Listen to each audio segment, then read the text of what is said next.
Hi. Today in the kitchen I am making a homemade toffee recipe. They call it chocolate butter crunch. In my saucepan I have got melting a cup of butter, and what you need to do is you need to line, they call it a half a sheet pan. It's 11 by 13, 11 by 14. You'll want to line it with parchment paper or foil or something and butter that. And I've sprinkled across the bottom about a cup of chocolate chips, maybe just slightly more, and about a cup of chopped walnuts. You can use any nut you want. Almonds would be excellent, so would be pecans, but I'm using walnuts because that's what I've got. And you'll want to get that ready ahead of time. And we'll set that aside. You'll want to have all your ingredients ready to go, because this, once it gets going, it'll go quickly. We're going to add a cup and a half of sugar now that the butter's melted. It is preferable that you have a candy thermometer for this. If you don't, you can do the drop method into cold water, but the candy thermometer will make this so much easier. I've got the cup and a half of sugar. I've got 3 tablespoons of water and 1 tablespoon of corn syrup. I don't like to use corn syrup, but that's what this recipe calls for. I'm going to add a half a teaspoon of salt, and you're going to need a teaspoon of baking soda at the end and a teaspoon of vanilla. And I'm going to stir this together. We're going to bring it up to a slow boil, and we're going to cook it to 300 degrees, which is, I believe, a hard crack, if I remember correctly. Yep, the hard crack stage at 300 degrees. It's going to take a while, probably take a good 15 minutes. I've got this on medium right now, but we'll stir it together and get it going. I don't know how well you can see this. This is up to a full boil. And then what you want is a boil that you can't stir down. And kind of just adjust your heat. I've got it kind of medium to maybe just slightly medium high.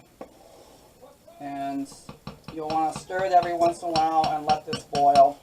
You'll want to use a pot deeper than you think you're going to need, because this is going to bubble up and come up quite a bit on the sides. So it's going to take some time, so we'll just let that bubble away and keep an eye on it. Okay, you want to keep an eye on this. It's been about a little over, about 12 minutes now since it started to boil. Once it hits the softball stage, which is 240 degrees, it'll start to move pretty quickly. And yeah, hopefully you can see that this is starting to turn a nice golden brown. And this is where you really want to stir it pretty frequently and keep a close eye on it, because it'll go. I'm already past hardball stage, which is 250, 260. I'm almost to 280, so we don't have, only a couple more minutes to go here. Shouldn't be long.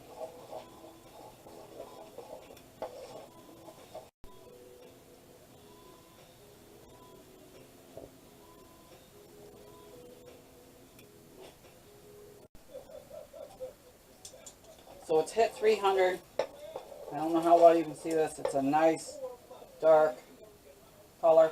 I'm going to add the teaspoon. You want to turn the heat off, get it off the heat. Add your teaspoon of baking soda. And this will foam a little bit, which is another reason you use a deeper pan. Stir that well. I'm going to add my teaspoon of vanilla. And this is where you need to kind of work quick, because you're going to have to get it poured onto your pan. Yep.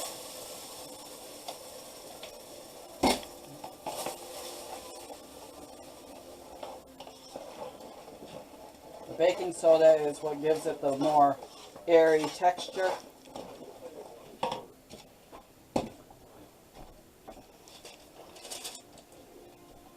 Now, if you want this a thicker consistency, you can do this in a 9 by 13 cake pan.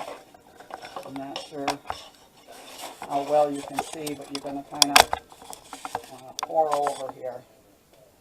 Now, if you don't like chocolate and nuts, you don't have to use chocolate and nuts. You can just kind of pour this in and do your thing.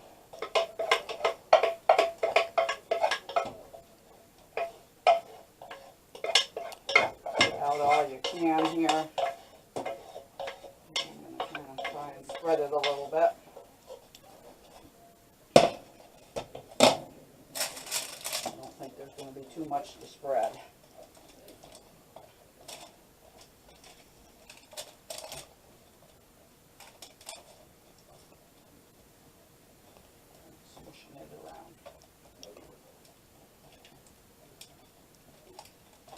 Okay, now I've got another,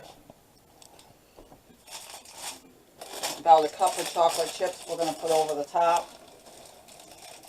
As I said, if you don't want to do this, you don't have to. If you want more chocolate, you can use more chocolate.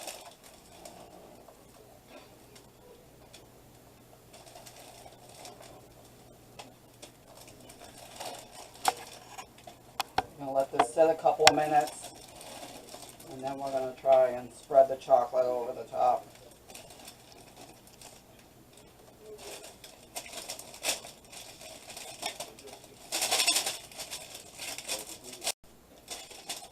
So you're going to want to let this sit for a few minutes to let the chocolate melt and let the brittle set up a little bit, and then just spread it.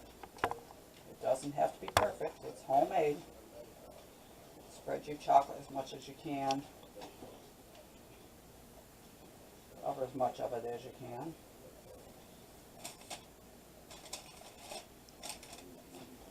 And then we're going to sprinkle another handful of nuts across the top. As I said, this would be excellent with almonds.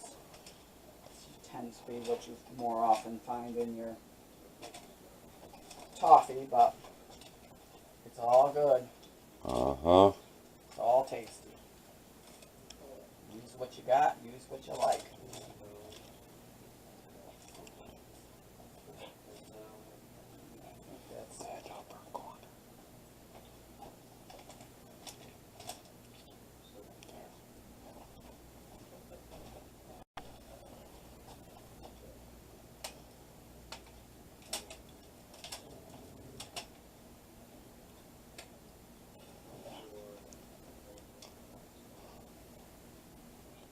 And use your crumbs too.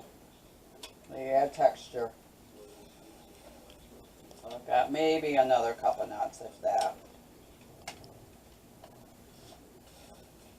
And crumbs.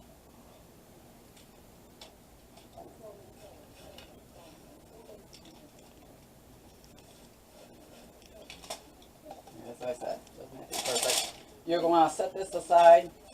You can put it in the fridge for a bit. I'm just going to set it aside and let it cool. It will not take long to set up.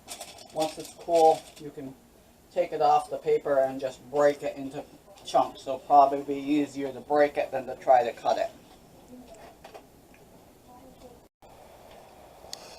Well, since the last update, we've had a little bit of snow. And it's been a little bit cold. River's starting to ice up. Just a little. Still moving a little bit rapidly and it's still a little high. But that's okay. It is winter here in New Hampshire. The ladies, they're doing okay.